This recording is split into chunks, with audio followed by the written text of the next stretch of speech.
Business से जुड़ी हर खबर पाने के लिए बेल आइकन पर करें क्लिक। मेरे साथ है कॉइन DCX के CEO एंड को फाउंडर सुमित गुप्ता जी। सर, आपका बहुत बहुत स्वागत है बिजनेस टुडे पे। मेरा सबसे पहला सवाल आपसे ये रहेगा कि सरकार ने 30% फ्लैट टैक्स लगाने की बात करी, 1% TDS की, और अब इस तरीके की अटकलें भी लग रही हैं कि GST भी के दायरे में भी आने वाला है। तो ऐसे में आप क्रिप्टो का भविष्य भारत में कैसे देखते हैं? सबसे पहले तो धन्यवाद इस शो में बुलाने के लिए। जो आपने बात कही TDS की और टैक्स की, मेरा मानना ये है कि टैक्स हमेशा अच्छा होता है, right, and people should pay that, people are already paying that. पहले उसमें बहुत ज़्यादा कन्फ्यूजन थे, लोगों को समझ में नहीं आता था कि वह जब वो अपने टैक्स रिटर्न्स फाइल करेंगे तो क्रिप्टो के इनकम को कैसे रिपोर्ट करें। अगर कोई क्रिप्टो में इंट्राडे ट्रेडिंग कर रहा है तो वो कैसे रिपोर्ट करे, तो बहुत कन्फ्यूजन थे पहले। आई थिंक टैक्स गाइडलाइन आना चाहिए और आ गई, अच्छी चीज़ है। बट मेरी समस्या ये है कि जिस तरीके से टैक्स गाइडलाइंस आई हैं अभी, 30% टैक्स, 1% TDS, इससे इंडस्ट्री का बहुत नुकसान हो सकता है। एग्जाम्पल देता हूँ आपको। 1% TDS जब किसी ट्रेडर या इन्वेस्टर को पे करना पड़ेगा तो उसकी 1% कैपिटल ब्लॉक हो जाएगी, जिससे कि ट्रेडिंग एक्टिविटी कम हो जाएगी।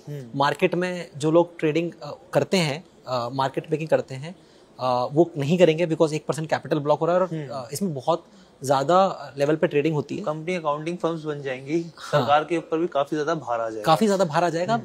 2 करोड़ से ज़्यादा लोग जो कि ट्रेडिंग करते हैं, जो टैक्स अभी जो इनका टैक्स ब्रैकेट में नहीं आते, उन सबका it's gonna be an accounting nightmare, right. तो बहुत कॉम्प्लिकेटेड होगा। आई थिंक इस पे थोड़ा और डिस्कशन होना चाहिए, एंड देन सही तरीके से, सही मायने में टैक्स प्रोविजंस आने चाहिए जिस तरीके से अभी करंटली हैं। 30% tax, 1% TDS, it's very onerous, बहुत ज़्यादा हार्श टैक्स गाइडलाइंस हैं जिसको कि चेंज करना चाहिए। इस अनसर्टेनिटी जो इस समय चल रही है, क्योंकि लॉज क्लियर नहीं है, तो ऐसे में दूसरे देश इसका फायदा उठा रहे हैं। मैं बात कर रहा हूँ UAE की। आपको पता है कि कुछ एक्सचेंजेस जो भारत के हैं उनको कुछ नियमों को लेकर ईज किया गया है। तो ऐसे में आप इसको किस तरीके से देखते हैं? देखिए, बहुत ही अनफॉर्चुनेट है कि जिस तरीके से अभी डिस्कशन चल रहे हैं, बहुत सारे लोग जो कि इसमें स्टार्टअप करना चाह रहे हैं या ब्लॉकचेन टेक्नोलॉजी पे कुछ इनोवेशन करना चाह रहे हैं, और जिस तरीके से अभी इंडिया में सेंटिमेंट है, लोग एवेल्युएट कर रहे हैं कि इंडिया में बिजनेस करना चाहिए, इंडिया के बाहर जाए। एंड मैं डेली देखता रहता हूँ कि बहुत सारे लोग अभी एवेल्युएट कर रहे हैं UAE, क्योंकि वहाँ पे उनकी UAE में they have decided that okay, we want to make this as a crypto hub. तो वो क्रिप्टो हब बनाना चाहते हैं। हर कंट्री, हर देश चाहता है कि सारा टैलेंट और सारा कैपिटल उनके देश में आए, जो इनोवेशन हो रहा है वो उनके देश में हो।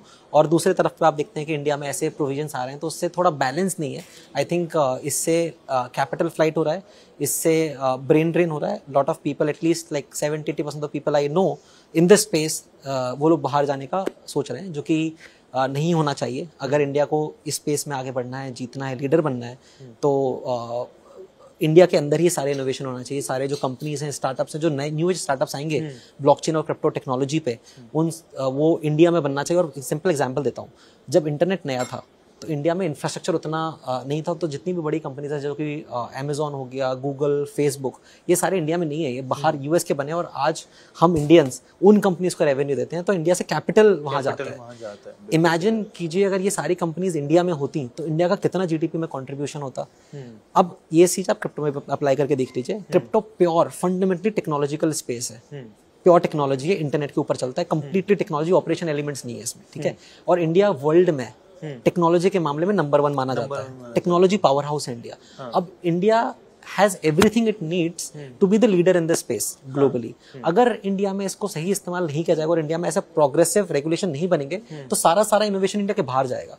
तो फ्यूचर में जो आप जैसे आप अमेजॉन, गूगल, फेसबुक को आप पे करते हैं और सारा रेवेन्यू इंडिया में नहीं होता, ये सारा वैल्यू क्रिएशन होता है इंडिया के बाहर, ये वेल्थ क्रिएशन होता है इंडिया के बाहर। अगर क्रिप्टो और ब्लॉकचेन में भी नहीं हुआ तो वापस से इंडिया सेम स्टेट में आ जाएगा। जहां पे इंडिया पे अपॉर्चुनिटी है कि सारी कंपनीज अगले 5-10 साल में इंडिया में बनेंगी, अब वो सारी बाहर बनेंगी, फिर इंडिया लूज कर जाएगा। मेरा इस चीज से थोड़ा डिसअपॉइंटमेंट है कि इसको बदलना चाहिए। डिसअपॉइंटमेंट की बात की तो मैं एक चीज और जोड़ता हूँ, क्योंकि अभी कल संसद में एक सवाल के जवाब में सरकार की तरफ से बोला गया कि जो लॉस होगा, जो वो एडजस्ट नहीं होगा, वो सेट ऑफ नहीं होगा, जो नुकसान होगा आप निवेश करते हैं उसके जरिए। तो ये भी एक तरीके की मतलब दौर नहीं बल्कि तीसरी चोट हो गई एक तरीके से क्रिप्टो निवेशकों के लिए। जी हाँ, मतलब बहुत इसमें जो कम्युनिटी है, और मैं भी देखता रहता हूँ सोशल मीडिया प्लेटफॉर्म से, बहुत ज़्यादा खफा है एंड बहुत डिसअपॉइंटेड है। बट अगर ऐसा होता है कि एक ट्रेड पे आपको प्रॉफिट है तो उस पर टैक्स देना पड़ेगा, और दूसरे ट्रेड पे अगर लॉस होता है भले ही आपने कर दिया, आप उसको एडजस्ट नहीं कर ये पाएंगे, तो this is not fair and this is disproportionate, right? And I think it is very harsh, बहुत ज़्यादा हार्श है इंडस्ट्री के लिए। इस फॉर्म में चीज़ें नहीं आनी चाहिए। अगर ऐसा आएगा तो इंडिया के अंदर कुछ इनोवेशन नहीं होगा। सारे के सारे लोग जितने भी इनोवेशन हो रहा है स्पेस में, सबके सब you will see a massive level of brain drain, and not in 2-3 years, it will happen very soon. ठीक है, तो ये देश के लिए बहुत ज़्यादा नुकसानदायक। ठीक है। मेरा अगला सवाल आपसे ये है कि अगर क्योंकि आरबीआई ने बोल दिया कि वो अपनी क्रिप्टो करेंसी लाने वाली है, तो ऐसे में प्राइवेट प्लेयर्स इसको किस तरीके से देखते हैं? देखिए, जो आरबीआई बात कर रहा है वो सेंट्रल बैंक डिजिटल करेंसी की बात कर रहा है, सीबीडीसी, जो कि ब्लॉकचेन के ऊपर डिजिटल रुपी है, विच इज स्टेबल, 1:1 कंपैरिजन है, वो ऊपर नीचे फ्लक्चुएट नहीं करता है। जहां पे आप क्रिप्टो एसेट्स की बात करें, they are not legal tender. तो जैसे बिटकॉइन है, उसको आप लीगल टेंडर, किसी प्रोग्रेसिव नेशन ने, बड़े नेशन ने उसको लीगल टेंडर का दर्जा नहीं दिया है, तो क्रिप्टो है वो लीगल टेंडर है भी नहीं, तो उसमें आरबीआई को उससे प्रॉब्लम नहीं होनी चाहिए।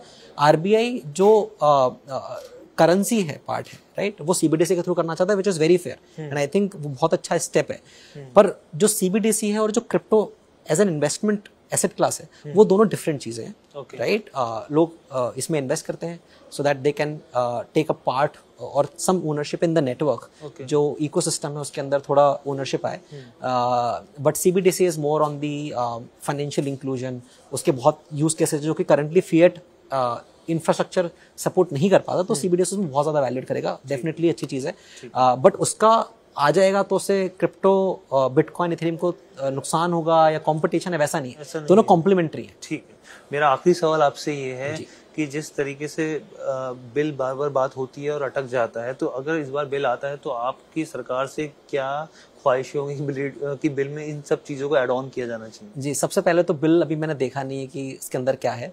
दूसरा, जब भी अगर बिल आता है तो मेरी रिक्वेस्ट ये रहेगी कि जो भी बिल है उसमें आप उसको पब्लिक कंसल्टेशन में लेके आइए, बिकॉज द करेंट जो अभी गवर्नमेंट है वहाँ पे अंडरस्टैंडिंग में थोड़ा गैप है। तो अगर वो इंडस्ट्री एक्सपर्टीज के साथ मिलके बनेगा तो ज़्यादा बेटर है कंट्री के लिए। तो एक तो वो पब्लिक कंसल्टेशन में आए या एटलीस्ट इंडस्ट्री कंसल्टेशन में आए, ताकि उस बिल में अगर कुछ नुआंसेस हैं तो उस पर डिस्कशन हुआ जाए। फॉर एग्जाम्पल टैक्स है, टैक्स में बहुत सारे नुआंसेस हैं जो कि कंप्लीट नहीं है, उसमें अभी भी एम्बिग्विटी है। तो अगर वो डिस्कशन होता तो शायद वो एम्बिग्विटी नहीं रहती। तो सिमिलरली बिल आएगा तो उसमें वो डिस्कशन जरूरी है। सेकंड इज, मेरा रिक्वेस्ट ये रहेगा कि जो भी बिल के अंदर आता है उससे आप ये देख लीजिए कि जो भी सरकार के एप्रीहेंशन है वो कवर्ड हो उसमें, but industry as a crypto and blockchain as a industry वो ग्रो करती रहे, बिकॉज इंडिया में बहुत पोटेंशियल है ग्लोबली नंबर 1 बनने का। अगर ऐसे कुछ प्रोविजन आ गया, और एक प्रोविजन भी काफ़ी है वो इंडस्ट्री को खत्म करने के लिए, राइट? तो ऐसा प्रोविजन है जिसमें एटलीस्ट इंडस्ट्री ग्रो होती रहे, ताकि इंडिया को मैक्सिमम बेनिफिट मिले इस बिल से और इस रेगुलेशन से। मेरा ये रिक्वेस्ट है। और ओवर द टाइम अगर एक बार में नहीं आ पा रहा है, फॉर एग्जांपल, इट्स जरूरी नहीं है कि सारी चीज़ें एक बार में आ जाए, बिकॉज ये इंडस्ट्री बहुत फास्ट ग्रो कर रही है। 3 साल पहले किसी ने एनएफटी का नाम नहीं सुना था, डीफाई 3 साल पहले कुछ नहीं था। तो इंडस्ट्री बहुत रैपिडली इनोवेट कर रही है, बिकॉज इंटरनेट के ऊपर है, डिजिटल है और ग्लोबली इनोवेशन हो रहा है। तो इस पर सॉफ्ट टच रेगुलेशन होना बहुत जरूरी है। अगर आप ओवर कॉम्प्लिकेट कर देंगे या ओवर रेगुलेट करेंगे तो भी सेम नुकसान है कि फिर ये इनोवेशन बाहर चला जाएगा, इंडिया के बाहर ऐसी कंट्री में जाएगा जहाँ पे बहुत कंड्यूसिव रेगुलेटरी फ्रेमवर्क है। तो इंडिया को पॉलिसी रोड मैप बना के स्टेप बाय स्टेप इसको इवॉल्व करते रहे, जैसे जैसे अंडरस्टैंडिंग आती रहती है, ताकि इनोवेशन इंडिया में होता रहे और इंडिया इसका मैक्सिमम बेनिफिट उठा पाए। So thank you so much, आपने हर सवाल का जवाब दिया। बिजनेस स्टूडियो पे बात करने के लिए बहुत बहुत धन्यवाद। Thank you so much. Video पसंद आया तो हमें लाइक, कमेंट, शेयर और सब्सक्राइब जरूर करें।